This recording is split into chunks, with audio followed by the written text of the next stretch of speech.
네, 오늘 이제 구항의 내용인데요. 삼위일체 교리의 성경적 증거에 대해서 오늘은 좀 내용이 되게 짧습니다. 그래서 그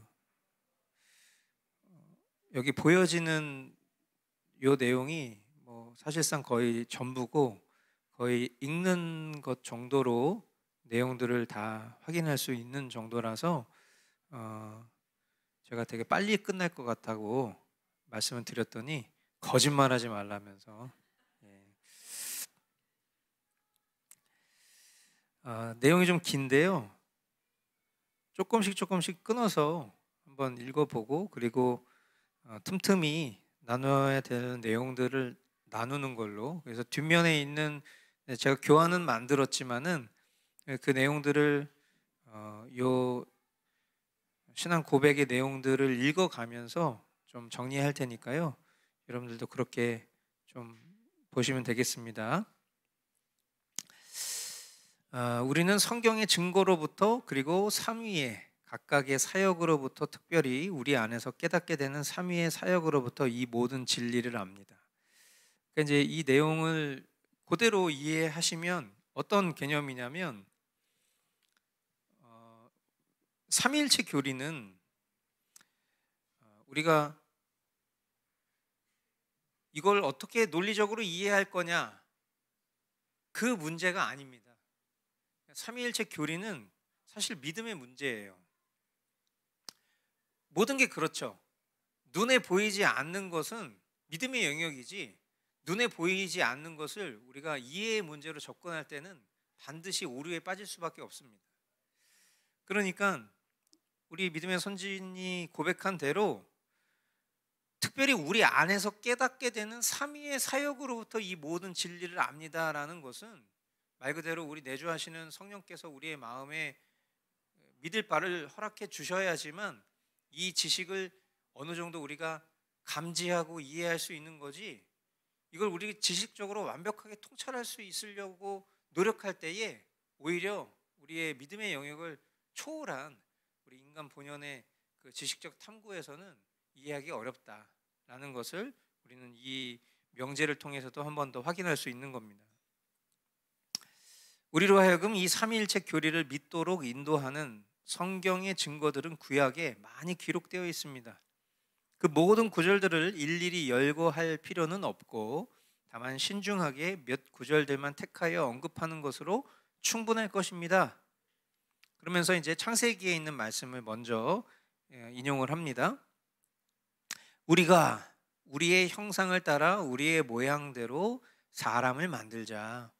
하나님이 자기 형상대로 사람을 창조하시되 하나님은 남자와 여자를 창조하셨다고 말씀하시고, 또한 보라 이 사람이 선악을 아는 일에 우리 중 하나같이 되었다고 말씀하셨습니다.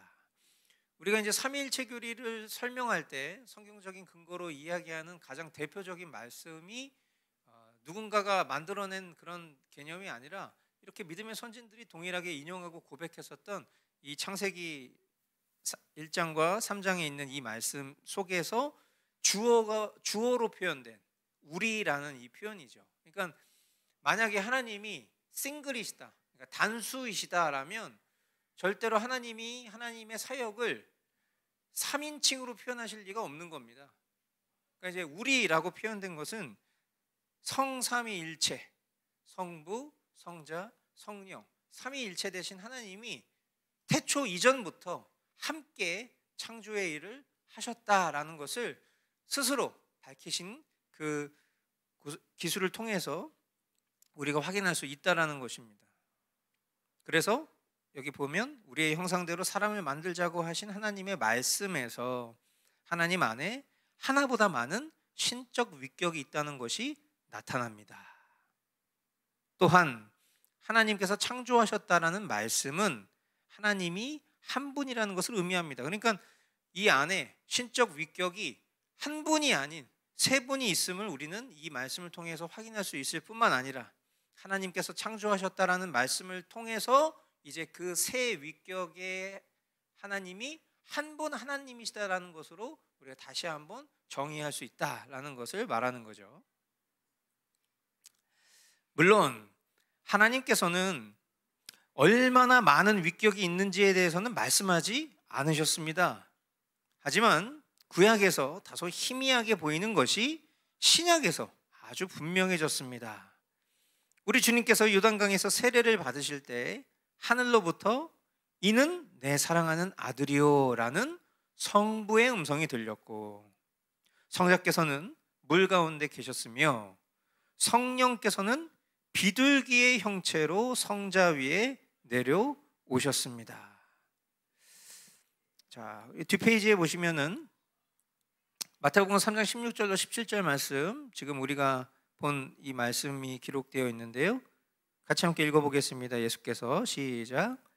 예수께서 세례를 받으시고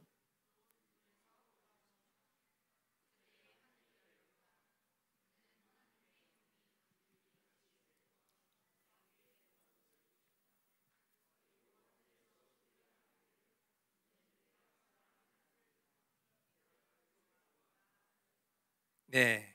그러니까 지금 여기서 명백하게 이제 성부, 성자, 성령의 그 역할이 드러나는 것이죠. 그래서 성부의 음성이 이는 내 사랑하는 아들이요라고 들렸고, 그리고 이 세례를 받고 계시는 성자가 계시며, 또한 성령이 비둘기와 같은 형체로 내려오심을 통해서 누군가가 하나님의 어떤 그런 위격이 다 복수라면, 그럼 도대체 그 복수는 그럼 도대체 몇이냐라는 이런 역사적 항변을 할 수 있겠으나, 그러나 그것이 이제 성경에 명확하게 기록되어 있지 않지만 신약을 통해서 성부, 성자, 성령 이 삼위의 사역을 우리가 구분하여 확인할 수 있게 되었다. 그래서 그로 인하여 지금 이 삼위일체 교리가 확립되게 되었다. 우리 그렇게 이제 이해해 볼 수 있는 겁니다. 그래서 이를 토대로 해서 우리가 예수님의 확정적인 말씀으로 우리는 이제 더 이것을 명백히 할 수 있는 것인데, 그것이 무엇이냐? 결정적으로 이제 예수님이 신자들에게 세례를 베푸는, 우리에게 위대한 사명을 주시는 그 말씀을 통해서 명확하게 아버지와 아들과 성령의 이름으로 세례를 주라. 이제 이것을 통해서 더 이상 이 삼위 위격 대신 이 하나님의 위격에 대한 어떤 카운트를 우리가 더 이상 다른 어떤 숫자로 볼 이유가 전혀 없게 된 거죠. 왜냐하면 예수님이 명백하게 성부, 성자, 성령의 이름으로 세례를 주라 이렇게 말씀하신 순간 모든 것 다 종료되는 거예요. 그러니까 지금 이제 우리 기독교 신앙 안에 이단이라고 불리우는 여러 가지 많은 종교들이 있지만, 그 종교들이 결국 이단 또는 사이비로 판명됐을 때 가장 핵심적인 요소들이 이제 문제가 생기는 것은 이 삼위일체 교리에서 문제가 생기는 경우들이 많거든요. 그러니까 요즘에는 사실 이 삼위일체 교리를 부정하거나 거기서 문제가 생기는 종파들이나 이단들은 이미 그냥 일반 사람들이 봐도 이상한 그런 모습을 띠고 있는 경우들이 대부분이에요. 그러니까 뭐 예전에도 제가 직접적으로 경험해 본 그런 삼위일체 교리를 부정하는 이단인 대표적인 천부교 같은 경우도 이제 거기는 그 성자를 믿지 않죠. 그리고 성령은 성신으로 표현하는데 그 성령은 물방울로 말한단 말이에요. 그러니까 찬송가를 똑같은 찬송가를 불려도 우리가 찬송가에 등장하는 성부, 성자, 성령에 대한 표현들이 나올 때에 거기에서 성자와 성령을 배제합니다. 그리고 성부만 인정하고 성령은 어떤 에너지원 같은 식으로, 그래서 그 물로 이렇게 표현해서 이제 그 성신수 해가지고 그 물 길러 다니고 이제 그거 팔고 막 한단 말이에요. 예배 드리러 가면은 입구에서 그 물 팔고. 근데 이제 제가 그분들이 예배하는 그 예배에 장례 예배 참여해서 함께 예배를 드리는데, 야, 이게 예수님을 배제한다는 거. 그럼 뭐 어떻게 하자는 거야? 그러니까 뭐 예를 들어서 기도할 때도 우리는 예수님의 이름으로 기도하잖아요. 근데 그들은 예수님의 이름으로 기도하지도 않습니다. 성령의 존재 자체도 어떤 이런 형이상학적인 물로 표현하기 때문에 눈으로 보여지는 어떤 그런 이 물이, 예를 들어서 고인이 되신 어르신을 이제 그 입술에다가 그 거기서 파는 그 물을 막 집어넣고 막 이제 그런 걸 막 예배 행위처럼 한단 말이에요. 그러면 야, 이게 도대체 뭐냐? 근데 이제 이런 좀 이상한 그런 형태를 띤 이단 종파들도 교우들이라고 얘기하면 좀 그렇고, 거기 하여튼 사람들 되게 많아요. 거기 교세가 크단 말이죠. 여전히 막 부락을 이루면서 마을 안에 같이 모여서 살기도 하고, 그리고 그 어르신, 그 고인이 되신 그 어르신 모시러 우리가 그 관 들고 갈 때도 그 자기네들 장식까지 다 있어요. 엄청 크게. 거기 그런 이제 어떻게 보면 맹신 하는 어떤 그런 모습들 보면서, 아, 이게 교리가 이렇게 중요한데 교리 없이 그냥 종교심으로 그 가담해서 그 일들을 하는 것이니까 되게 우매한 거죠. 그러니까 구원의 보증이 되시는 예수님을 믿지도 않고 그 증표가 되시는 성령님이 내주하시는 것을 경험하지도 못한 성부 하나님을 믿는 것이 무슨 의미가 있겠습니까? 어떻게 보면은 뭐 유대교도들하고 크게 다를 바 없는, 모양은 개신교를 띠고 있는 되게 이상한 하이브리드 잡종 종교 같은 그런 모습인 거죠. 그러니까 우리가 지금 이 삼위일체 교리 같은 경우도 굉장히 공교하다고 말하지만, 사실은 뭐 지각이 있고 지식이 있는 사람들 중에는 삼위일체 교리를 굉장히 폄하하는 사람들도 많고, 우리가 이제 뭐 되게 전 세계적으로 박스오피스 1위를 기록했던 영화 중에 가장 대표적인 영화가 뭐냐면 매트릭스인데, 매트릭스의 어떤 그 모티브도 트리니티잖아요. 삼위일체. 그 어떤 교리를 기반으로 해서 그런 영화의 모티브를 삼고 만들었단 말이죠. 그러면 이제 뭔가 철학적이고 그런 것에 관심 있는 사람들은 이 삼위일체 교리를 굉장히 신비하게 여기지만, 그러나 어떤 신앙의 본체로 삼지는 않는 거죠. 근데 이제 우리는 삼위일체 교리를 자꾸 지식적으로 설명하려고 한단 말이에요. 뭔가 지식적으로 설명할 수 있어야지만 그게 진리에 가깝다라고 여기는 어떤 그런 착각이 우리 안에도 있는데, 우리가 하나님을 이해할 수 없는 것을 마치 뭔가 내 신앙에 결함이 있는 것처럼, 내가 하나님을 완전히 다 알지 못하고 이해하지 못하면 내가 뭔가 하나님을 잘못 믿는 것처럼, 또는 내가 믿고 있는 것이 혹시 그릇된 것은 아닐까 의심하는 것은 하나님의 전능성을 우리가 이해하지 못하는 거예요. 늘 말씀드리지만 하나님은 우리가 담아낼 수 없는 분입니다. 그러니까 삼위일체 교리를 우리가 믿는 것도, 우리가 삼위일체 교리를 믿잖아요. 근데 그 믿게 된 것이 어떻게 보면 굉장히 큰 중생의 증거가 될 수 있어요. 왜냐하면 삼위일체 교리를 우리가 이해할 수 없는데 믿고 있으니까. 대부분의 많은 사람들, 그냥 일반인들은, 자연인들은 삼위일체 교리를 절대 믿을 수 없습니다. 그걸 신비롭게 여길 수는 있어도 믿을 수는 없는 거예요. 그러니까 우리가 항상 그런 관점에서 생각해야 되고, 그리고 거기서 우리가 조금씩 성경의 말씀들을 통해서 통찰을 얻고, 그 속에서 이게 이 삼위일체 교리가 이 말씀 속에 이렇게 담겨져 있었던 거구나 이런 것들을 깨닫게 됐을 때, 그때 우리가 굉장히 하나님 감사하고 찬양할 수 있게 되는 겁니다. 자, 이어지는 내용 보시면 누가복음에서는 천사 가브리엘이 우리 주님의 어머니 마리아에게 이렇게 말했습니다. 성령이 내게 임하시고 지극히 높으신 이의 능력이 너를 덮으리니 이러므로 나실 바 거룩한 자는 하나님의 아들이라 일컬으리라. 아멘.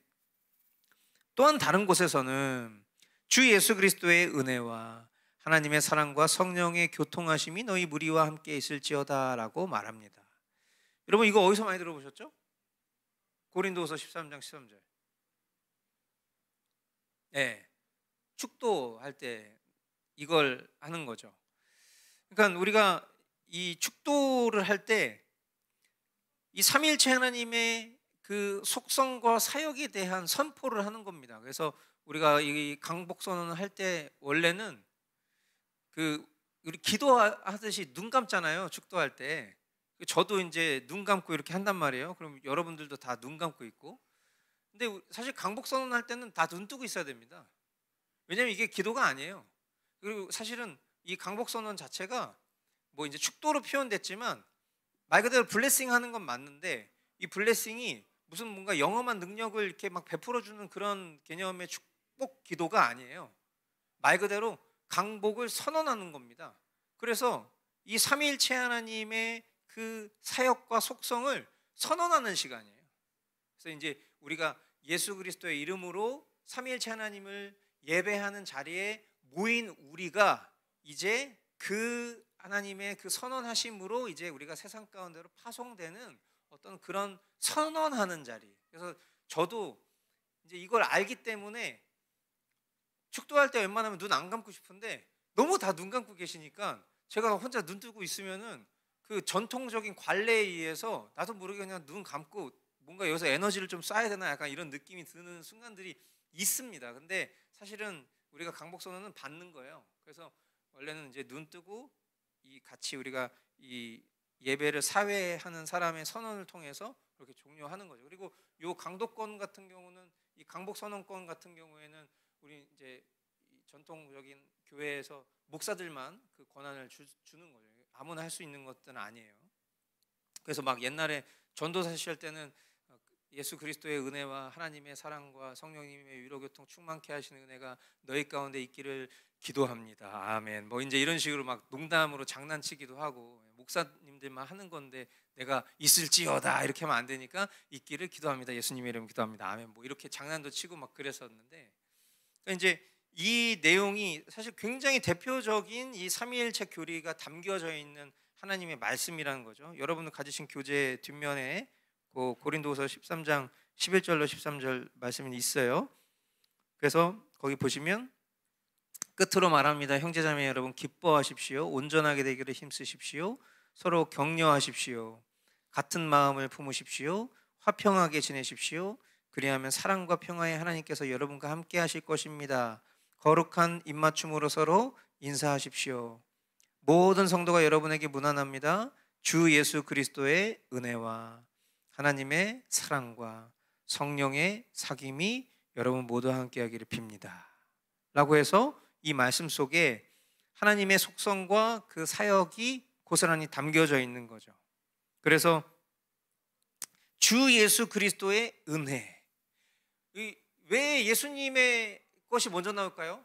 성부, 성자, 성령인데 왜 여기서는 예수님의 것이 먼저 나올까요?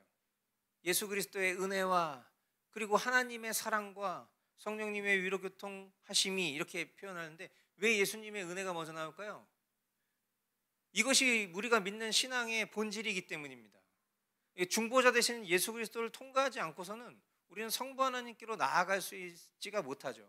그러니까 즉 예수 그리스도의 은혜를 입지 않고서는 우리는 성부 하나님의 사랑을 받을 수가 없어요. 그렇기 때문에 그런 측면에서 신학적으로 보면 이런 순서를 따르고 있으나 우리가 항상 뭐 성부, 성자, 성령 그것을 표현할 때에도 우리가 거의 규칙적으로 성부 먼저, 그 다음 성자, 그 다음 성령 그러면 우리는 당연히 어떤 이 위격에 차등이 있구나 이렇게 생각할 수 있지만 차등을 두는 순간 삼위일체는 무너지는 거예요. 본질상 한 분이시기 때문에 순서를 두는 개념이라고 생각하시면 안 됩니다. 그러나 우리가 뭐 지난 시간에도 잠깐 나왔지만 그런 이야기를 했지만 발출에 대해서 얘기하면서 성자는 성부께로부터 나시고 그리고 성령은 성자의 영 그런 우리가 어떤 발출의 순서에 대해서도 잠시 얘기를 나눴지만 그런 측면에서 이야기하는 거지 이것을 어떤 고저나 차등의 개념으로 우리가 이해하려 해서는 안 될 것이다 라는 거 한 번 더 말씀드립니다. 자, 그래서 이제 이런 말씀들을 통해서 우리는 오직 단 하나의 신적 본질 안에 새 위격이 계신다는 것을 충분히 배울 수 있습니다. 비록 이 교리가 인간의 모든 이해를 훨씬 넘어선다 할지라도 그럼에도 우리는 이 세상에서 사는 동안에도 하나님의 말씀에 근거하여 이 교리를 믿고 장차 하늘에서 이 교리의 완전한 지식과 유익을 누리게 될 것을 고대합니다.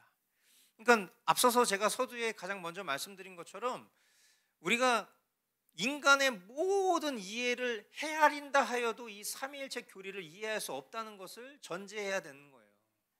그러니까 그렇지만 뭐라고 표현하고 있었어요? 그럼에도 우리는 이 세상에서 사는 동안에 하나님 말씀에 근거해서 이 교리를 믿고 장차 하늘에서 이 교리의 완전한 지식과 유익을 누리게 될 것을 고대한다. 그러니까 우리가 다 미처 깨달을 수 없는 이 지혜와 신비가 결국 우리가 장차 하나님 나라, 완성될 하나님 나라에 임하게 될 때에는 이것을 우리가 우리의 전 인격으로 경험하고 깨달을 수 있게 될 것을 소망하는 바로 살아가는 신자들의 태도를 얘기하고 있는 거죠. 그러니까 아마 여러분 중에는 삼위일체 교리를 관심을 두고 그것을 이해하고 헤아리기 위해서 노력하시는 분들도 있을 거라고 생각해요.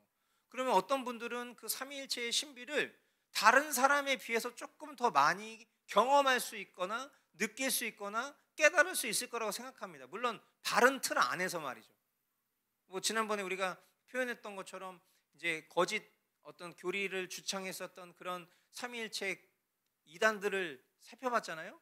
그런 이단 교리에 빠져 있는 사람들처럼 삼위일체를 이해하고 깨닫는 신비를 말하는 게 아니라 우리가 이 성부, 성자, 성령 이 삼위의 하나님의 사역과 그 속성들이 우리의 삶 속에서 어떻게 발휘되는지를 우리가 경험할 때 그때 우리가 이것을 더 풍성하게 경험하게 된다는 것을 말하는 거예요. 누군가는 그런 경험들이 훨씬 더 풍성하게 하실 수 있겠죠. 그게 저는 신앙의 풍요로움이라고 생각합니다. 우리가 이걸 알고 있는 바대로 우리의 삶 속에 살아가면서 때로는 우리가 기도할 때에도 여러분 기도할 때 우리가 보통 하나님을 표현할 때 다양한 표현들을 쓰는 경우들이 많잖아요. 하나님 아버지 이렇게 말할 때도 있고 주님 이렇게 말할 때도 있고 성령님 이렇게 말할 때도 있고 그렇잖아요. 우리가 기도할 때 우리가 우리의 기도를 받으시는 그 대상 대신 그 삼위일체 하나님을 우리가 부를 때 그 삼위의 각 위격의 하나님의 이름을 부르면서 기도할 때가 있단 말이죠.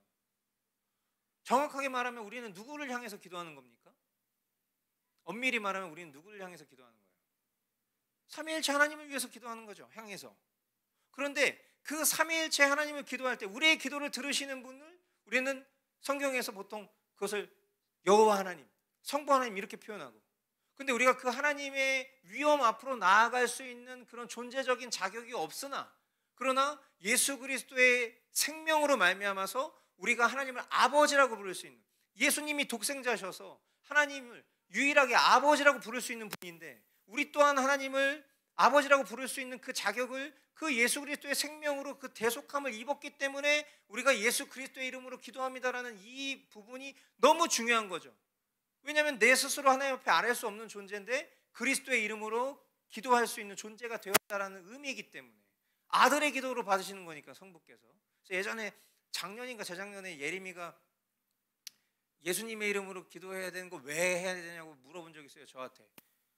하나님의 이름으로 기도합니다라고 해야 되는 거냐 막 그런 질문 한 적이 있어요. 근데 예수님의 이름으로 기도합니다라는 게 왜 중요한 건지에 대해서 제가 예림이한테 설명했었던 적이 있어요. 여러분들도 마찬가지예요. 우리는 예수님의 이름으로 기도합니다라는 것을 그냥 어떤 종교적인 허식으로 생각하시면 안 돼요. 이건 우리에게 굉장히 중요한 특권이고 예수님의 이름으로 기도한다는 것을 하나님이 반드시 받으신다는 것을 우리는 그걸 알고 고백해야 되는 겁니다. 그리고 이것이 가능케 되는 것은 우리 안에 내주하시는 성령님이 인도하시기 때문에 우리가 이와 같은 고백을 할 수 있는 겁니다. 성령께서 우리 마음에 감동을 주시지 않으면 우리는 절대로 예수를 주라 고백할 수 없는 자들이기 때문이에요. 그러니까 이 성부, 성자, 성령의 이 놀라운 사역의 순간순간들이 우리의 삶 가운데 경험되고 있다는 것을 여러분들이 깊이 풍성하게 더욱 누리실 수 있게 되기를 축복합니다. 그래서 우리의 이해를 우리가 다 그걸 이해할 수 없다고 해서 이 교리가 빈약하다고 여기거나 아니면 오류가 있다고 생각하거나 또는 내가 뭔가 그런 지식적인 부족함으로 인해서 나는 아직 중생하지 못한 신자라고 여기거나 그럴 필요는 없습니다. 주님이 우리에게 우리가 알 수 있는 깨달을 수 있는 정도의 지식 수준 안에서 이 교리를 이해하게 하셨어요. 그리고 더 놀라운 것은 그것을 믿게 하셨다는 것.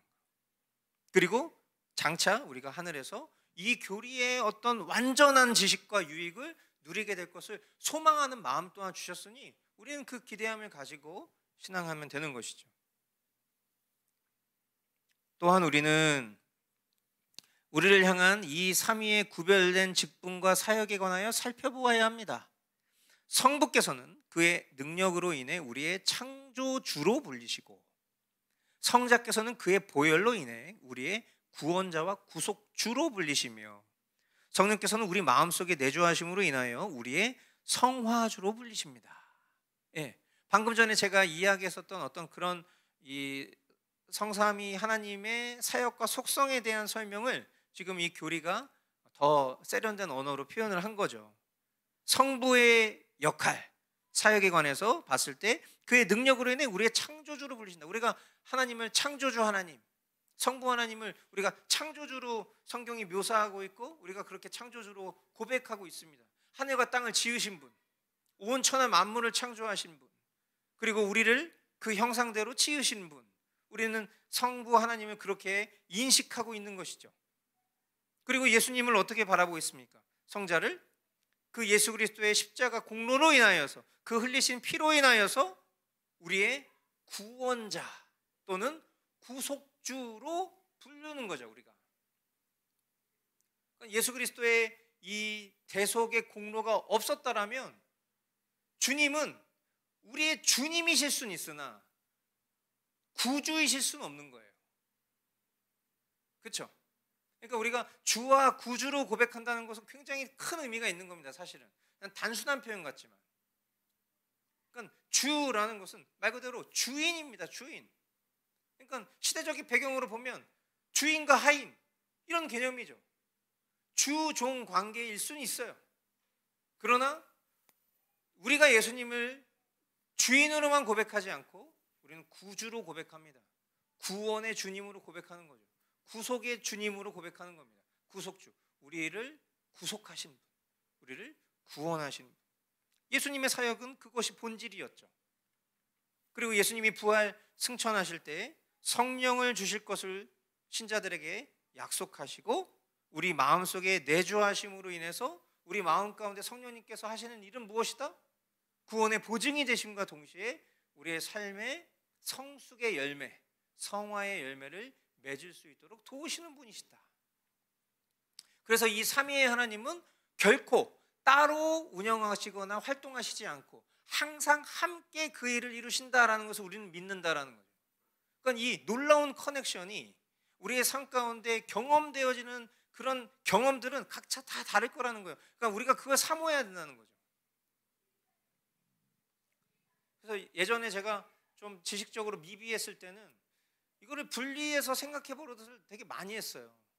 그래서 지금 내가 기도할 수 있도록 내 마음의 생각을 주장하시는 성령님의 어떤 기계적인 결합을 통해서 내가 예수님을 고백할 수 있게 되고 이 고백을 찬미받으시는 하나님, 뭔가 이런 식으로 되게 기계적으로 생각해 버릇을 되게 오랫동안 했다 보니까 이 삼위일체에 대한 교리를 지식으로는 알아도 삼위일체보다는 그냥 각 삼위의 하나님의 사역적 속성에 대해서 너무 이렇게 좀 기계적인 생각을 많이 했던 것 같아요. 물론 지금도 그런 경향성이 없지 않아 있는 것은 맞지만, 그래서 저는 계속 인식하기를 삼위일체 하나님을 고백하려고 되게 많이 노력을 해요.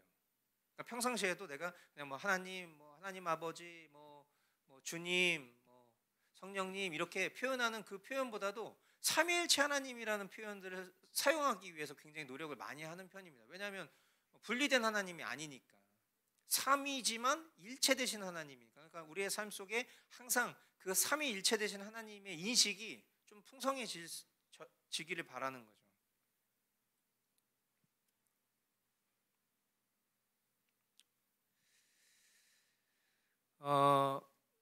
사랑에 대해서 잠깐 좀 얘기를 하자면, 삼위일체 하나님은 그 성부, 성자, 성령 그 삼위 하나님 자체가 사랑으로 연합해 계신다, 이렇게 우리는 정의할 수 있습니다. 그러니까 그 삼위 하나님들 또한, 삼위 하나님들이 아니죠. 삼위 하나님 또한 사랑으로 연합하신다. 하나님 홀로 계시지 않고 서로 교제하시면서 존재하신다. 참 신비로운 거예요. 그래서 이 삼위일체 하나님의 위대한 특징 가운데 하나는 각 그 위가 성부, 성자, 성령, 이것이 서로 아주 완벽하게 사랑으로 연합되어 있으면서 교제한다는 것, 이것이 아주 위대한 특징인 것이죠.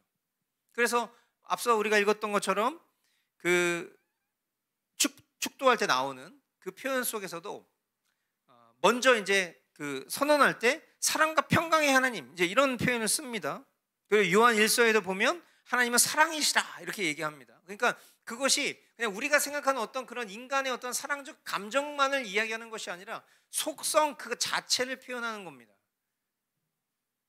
그래서 하나님 사랑이시기 때문에 우리가 앞서 찬양으로 선곡한 이유가 바로 그것 때문이죠. 하나님이 세상을 이처럼 사랑하사, 하나님 세상을 이처럼 사랑하사, 하나님 속성 자체가 그런 겁니다. 그렇기 때문에 하나님이 그 사랑만큼의 분량을 주신 것이 누구예요? 하나님이 세상을 이처럼 사랑하사 독생자를 주신 것이죠. 그래서 이는 그를 믿는 자마다 멸망하지 않고 영원한 생명을 얻게 하려 하심이라 이렇게 증거하며, 그러니까 성부께서 사랑으로 계획하신 것이고, 그리고 성자는 그런 사랑의 수준만큼 보내주신 것입니다. 그래서 그 성자 예수님은 또 그 성부 하나님의 사랑에 반응하여서 생명을 자원하여 내어주시기로 순종하신 것이고, 그리고 성육신하셔서 창조주가 인간의 몸으로 성육신하셔서 비하죠, 비하. 그렇게 이 땅에 오셔서 십자가에서 생명을 내어주시기까지 우리를 향한 자신의 사랑을 확증하셨다. 성부 하나님의 사역도 동기가 사랑이고 성자 예수님의 사역의 동기도 사랑. 그래서 이 구속의 성취를 믿는 신자들에게 적용하게 하시기 위해서 성부와 성자께서 누구를 보내신 겁니까? 성령을 선물로 우리에게 보내주신 것이죠. 그래서 성령은 우리 안에서 그리스도께서 하신 일을 생각나게 하시고, 그래서 제가 축도할 때 제 축도문은 제가 만든 건데, 제가 이 고린도전서 말씀을 기틀로 해서 만든 건데, 저는 제 입술에 배어있는 성령에 대한 영역은 항상 저는 그렇게 말하죠. 지금 이 순간에도 우리의 심령 가운데 거하사 우리로 하여금 우리 믿음의 주요 온전케 하시는 예수 바라볼 수 있도록 도우시는, 그러니까 성령께서 하시는 제일 중요한 일이 뭐냐? 예수님 바라볼 수 있도록 하는 거예요. 성령의 사역이 제일 중요한 거는 그거 생각나게 하는 거예요. 근데 그러니까 사람들이 항상 그 본질을 훼손하는 걸 좋아하죠. 그러니까 성령 사역 이렇게 얘기하면 성령 사역은 뭔가 우리가 접신하고 막 입신하고 뭔가 막 뒤집어지고 뭔가 내 안이 뜨거워지고 막 눈물이 콱 나오고 막 이런 걸 성령 사역이라고 생각하는데 그거 아니라는 거예요. 성령이 하시는 제일 주도적 사역은, 거의 유일무이한 사역은 주님이 하신 일을 우리에게 생각나게 하시는 겁니다. 그래서 우리로 하여금 그리스도의 필요성을 깨닫게 하시고, 예수님 너무나 우리에게 필요합니다. 예수님 없이는 우리가 아무것도 안 됩니다. 이것을 깨닫게 하시고, 그리고 더 나아가 그리스도를 영접하게 하신다. 그래서 삼위일체 하나님께서 이 모든 일들을 사랑 안에서 계획하시고 그 모든 뜻을 이루어내시는 것, 그것이 사랑으로 연합된 삼위일체 하나님의 속성입니다. 그래서 우리가 오늘 구항을 읽었지만 우리 지난 시간에 읽었었던 그 8항에 보면 이런 내용이 있죠. 성부께서는 성자 없이 계신 적이 없으시고 성령 없이 계신 적도 없으십니다. 이 삼위는 하나의 동일한 본질 속에서 영원히 동등하기 때문입니다. 아무도 먼저 되거나 나중 되신 분이 없으시며 세 위격 모두 진리와 능력과 선하심과 자비에 있어서 하나이시기 때문입니다. 그래서 삼위일체 하나님은 사랑으로 연합되어 있으시기 때문에 언제나 함께 계신다. 그렇게 정리를 해볼 수 있겠습니다. 자, 이제 마지막 문단 보시면 삼위일체 교리는 유대인들과 이슬람 교도들과 마르키온과 마니와 프락세아스와 사벨리우스와 사모사타의 바울과 아리우스 등과 같이 정통 교부들에 의해서 정당하게 정죄를 받았던 거짓 그리스도인들과 이단들에 대항하여 사도시대로부터 오늘날까지 항상 참된 교회 안에서 유지되고 보존되어 왔습니다.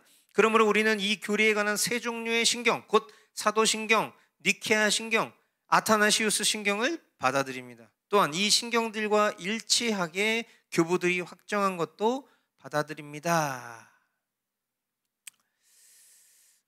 사도 바울이 로마서 5장에서 아주 명언을 했죠. 우리가 아직 죄인 되었을 때 그리스도께서 우리를 향한 자기 사랑을 확증하셨다. 무엇으로? 죽으심으로. 하나님께서 우리에 대한 그 자기의 사랑을 확증하셨다. 그리고 사도 바울이 이제 3차 전도 여행을 끝마치고 돌아오는 길에 에베소 장로들에게도 이렇게 말했어요. 보면은 여러분은 자기를 위하여 또는 온 양떼를 위하여 삼가라. 성령이 그들 가운데 여러분을 감독자로 삼고 하나님이 자기 피로 사신 교회를 보살피게 하셨느니라. 교회는 하나님이 자기 피로 사신 겁니다. 교회는 하나님 보셨을 때 너무나도 소중한 곳이에요. 이 자리에 우리가 무형의 교회로 또한 동시에 유형의 교회로 우리가 이 자리에 나와서 신앙생활하고 있지만 하나님은 이 자리에 모여있는 우리 한 사람 한 사람을 위해서 자기 피도 아끼지 않으신 그런 분이시라는 것을 우리가 기억해야 돼요. 그러므로 우리 역시도 사랑으로 연합해서 그 사랑의 속성 가운데에서 그 놀라운 삼위일체 사역을 이루시는 그 성삼위일체 하나님처럼 우리 역시도 그 하나님의 사랑을 본받아서 연합하는 그런 복된 교회가 되기를 힘써야 될 거예요. 이단들은 절대로 이 일을 할 수가 없습니다. 처음부터 그것을 할 수 없는 기능과 구조 속에서 출발했기 때문에. 그러나 이 교회는 그리스도의 피값으로 세워진 이 교회는 처음부터 성삼위일체 대신 그 하나님의 그 본질 가운데 세워진 교회이기 때문에 우리는 그 일을 할 수가 있어요. 그래서 이제 결국 우리가 교리를 배우고 나서 결국 우리에게 있어서 이 교리의 아웃풋, 그것은 무엇이 되어야 되냐? 결국 그 성삼위일체 하나님의 그 속성과 사역을 우리의 삶과 신앙 속에서 표출하는 것입니다. 그러니까 그리스도께서 교회를 사랑하시는 것을 신부와 또 신랑으로 그렇게 표현했던 것처럼 또 그 삼위일체 하나님이 서로 사랑으로 그 연합을 이루시는 것처럼 우리도 결국 그 일을 이루기 위해서 굉장히 애를 써야죠.